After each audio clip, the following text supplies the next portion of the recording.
আজকে আমরা দেখতে পাচ্ছি যে খ্রিস্ট সমস্ত বিশ্বাসীর কাছে আজকে সেই ভস্য বুধবার, কিন্তু বাইবেলে ভস্য বুধবার বলে কিছু নেই। আছে কি?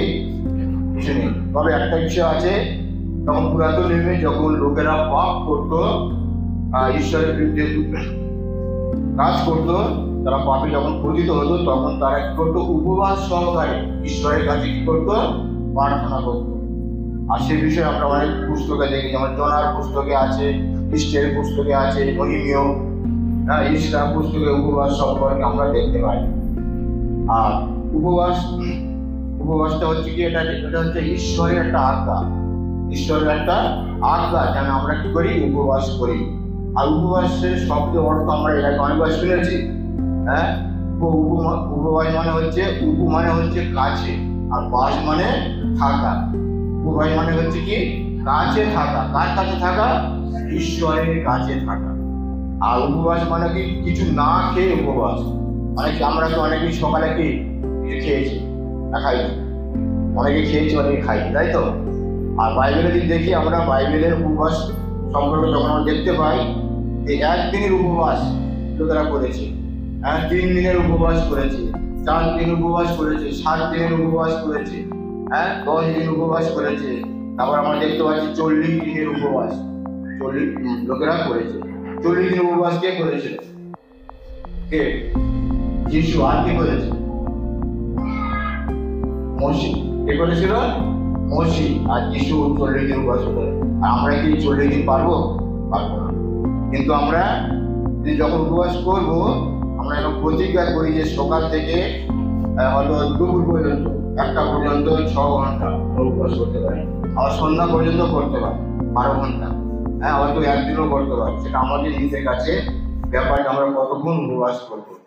আর এই উপবাস চলাকালে কি করতো? তখনকার লোকেরা কিছুই আহার করতো না, জল পর্যন্ত তারা খেত না। আমরা দেখেছি মুসলিম ভাইরা যারা রোজা রাখে না, তারা যখন এই সূর্য উদয় থেকে সূর্য অস্ত পর্যন্ত কি থাকে? উপবাসে থাকে না, তারা কিছু খায় না। ঠিক একইভাবে বাইবেলে আমাদের উপবাস সম্পর্কে সেই শিক্ষা দেয়। আর বাইবেল বলছে যখন আমরা উপবাস করব, শুধু লোক দেখানো নয়, আমাদের যেন একটা বিশেষ লক্ষ্য থাকে, বা বিশেষ একটা উদ্দেশ্য থাকে যে আমি আজকে উপবাস করছি কিসের জন্য? আমার নিজের জন্য হতে পারে, আমার ছেলে মেয়ের জন্য হতে পারে, আমার সংসারের পরিবারের জন্য হতে পারে, আমার স্বামীর জন্য হতে পারে, আমার কোনো অসুস্থতা আছে, আমাদের আত্মীয় স্বজন তার জন্য হতে পারে। তাহলে একটা উদ্দেশ্য বা লক্ষ্য থাকবে যে আমাদের পরিবারে কোনো বাবা বা মা, এই ভাই বোন যদি অসুস্থ থাকে, তার জন্য আমরা কি করতে পারি? উপবাস করতে পারি। সেই উপবাসের মধ্য দিয়ে আমরা ঈশ্বরের প্রার্থনা রাখবো যে আমার মা কি বাবা ভাই বোন অসুস্থ আছে, প্রভু তুমি তাদের কি করো? সুস্থ করে দাও। এটা একটা উদ্দেশ্য, লক্ষ্য। যেটা উপবাস করলাম তা নয়। তাহলে এইভাবে যেন আমরা উপবাস করি। আর আজকে আমরা যে অংশটা পাঠ করেছি জয়ের, এখানে বলছে কিন্তু সদাপ্রভু বলেন এখন তোমরা সমস্ত অন্তঃকরণের সহিত এবং উপবাস রোদন ও বিলাপ সহকারে আমার কাছে ফিরে আইসো। হালেলুয়া। ঈশ্বর কত কি বলছে? কিন্তু সদাপ্রভু বলেন এখন মানে কি? এক্ষুনি, এই সময়। তোমরা বলছে এখন তোমরা সমস্ত অন্তঃকরণের সহিত এবং উপবাস রোদন ও বিলাপ সহকারে আমার কাছে ফিরে আইসো। আমাদের সমস্ত অন্তঃকরণের সহিত মন প্রাণ চিত্ত দিয়ে যেন আমরা কি করি? উপবাস করি। আর উপবাসটা যখন করবো বলছে তোমরা রোদন ও বিলাপ। রোদন মানে কি? কান্না। বিলাপ মানে হচ্ছে কি?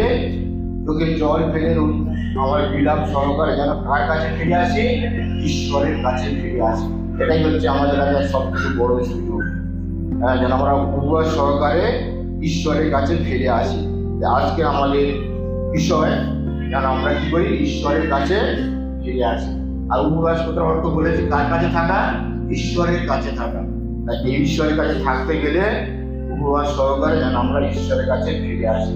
আর 13 পদে বলছে আর আপন আপন বস্ত্র না ছিঁড়িয়া অন্তঃকরণ চির এবং আপনাদের ঈশ্বর সদাপ্রভুর কাছে ফিরে আইসো।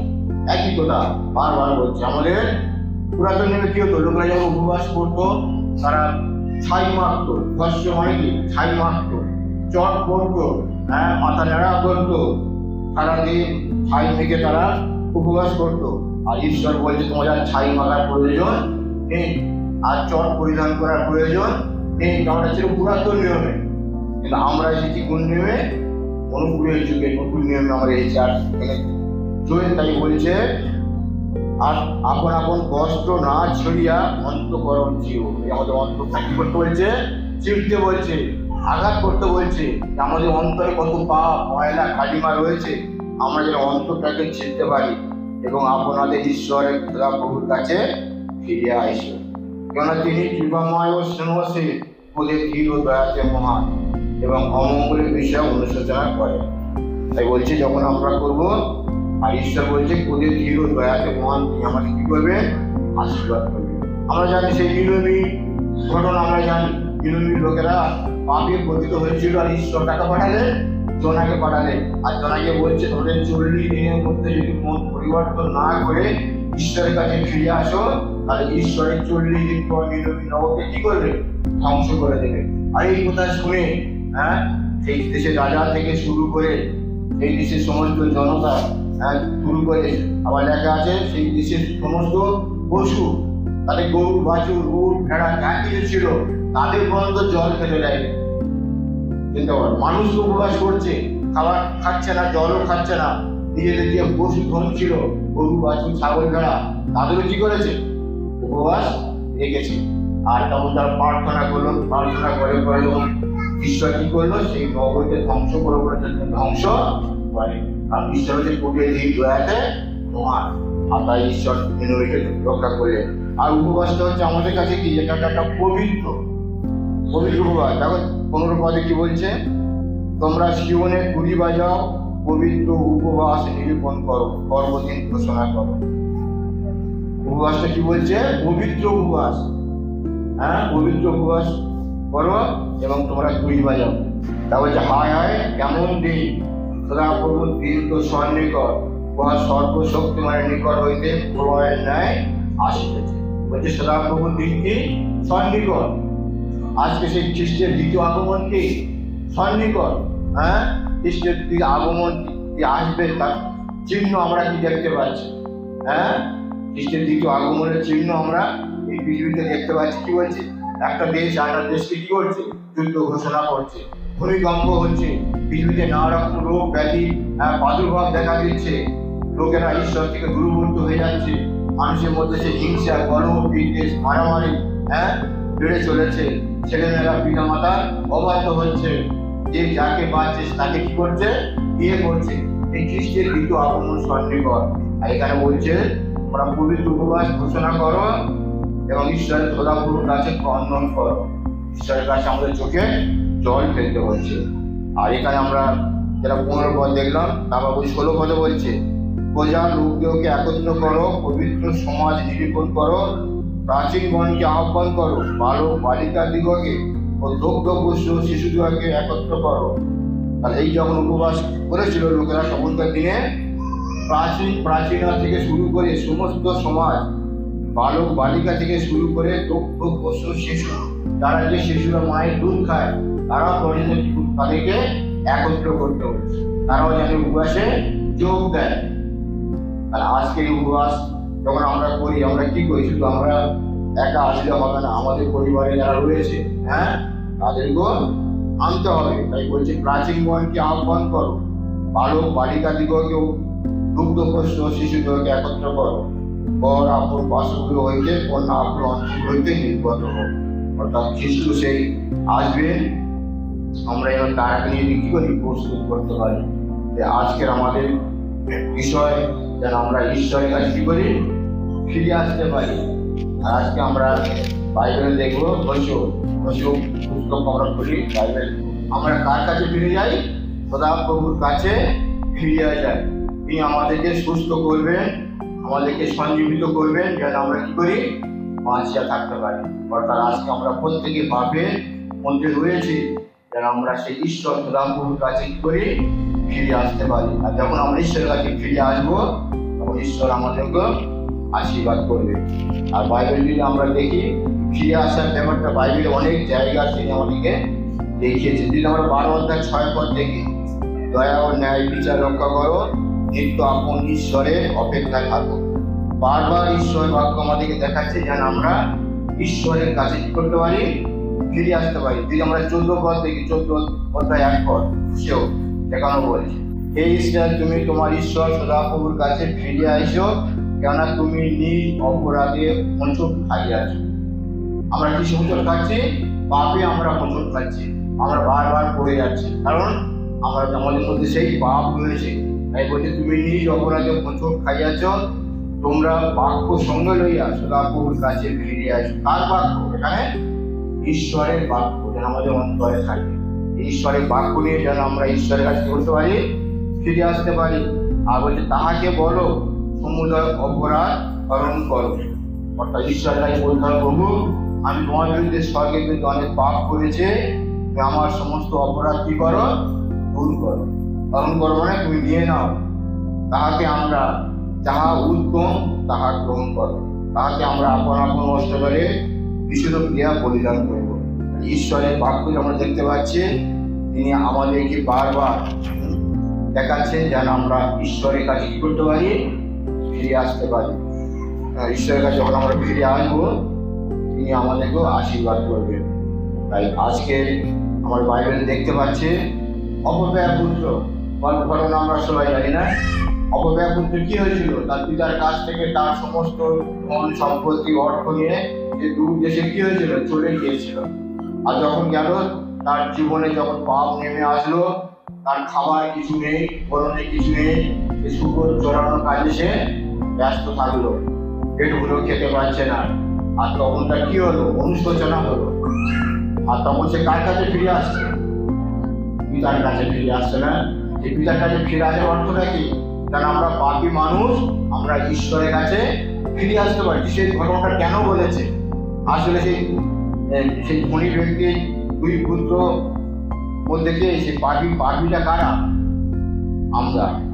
সেই অপব্যয় পুত্রের মতো আমরাও পাপে হারিয়ে গেছি, ঈশ্বর থেকে অনেক দূরবর্তী হয়ে গেছি। আজকে আমরা যেন সেই অপব্যয় পুত্রের মতো পিতা ঈশ্বরের কাছে কি করতে পারি, ফিরে আসতে পারি। আর অপব্যয় পুত্র ফিরে এসে কি বলেছিল? আমি তোমার পুত্র নামের যোগ্য নই, আমাকে তো নিজের তোমার চাকরের মতো রাখো।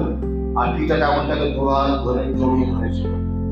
আজকে আমরা পাপী মানুষ এই উপবাসের মধ্য দিয়ে যেন আমরা ঈশ্বরের কাছে কি করতে পারি, ফিরে আসতে পারি। আর যখন আমরা ঈশ্বরের কাছে ফিরে আসবো, তখন ঈশ্বর আমাদের কি করবেন, আশীর্বাদ করবেন। আমরা যাকবের পত্র দেখি, যাকবের পত্র তার 4 অধ্যায় 8 পদ বলছি। হালেলুয়া, কত সুন্দর কথা বলছে না? অতএব তোমরা ঈশ্বরের বশীভূত হও, কিন্তু দিয়াবলের প্রতিরোধ করো, তাহাতে সে তোমাদের হইতে পলায়ন করিবে। যে পলায়ন করিবে? শয়তান। আমাদের মধ্য থেকে তিনি পালিয়ে যাবে। 8 পদে বলছে ঈশ্বরের নিকটবর্তী হও, তাহাতে তিনিও তোমাদের নিকটবর্তী হইবে। যদি আমরা ঈশ্বরের কাছে আসি, আর ঈশ্বর আমাদের কি হবে, কাছে আসবে। বলছে যদি আমরা 10 পা যদি ঈশ্বরের দিকে এগিয়ে যায়, ঈশ্বর আমাদের কাছে 100 পা করবে, এগিয়ে আসবে। হালেলুয়া।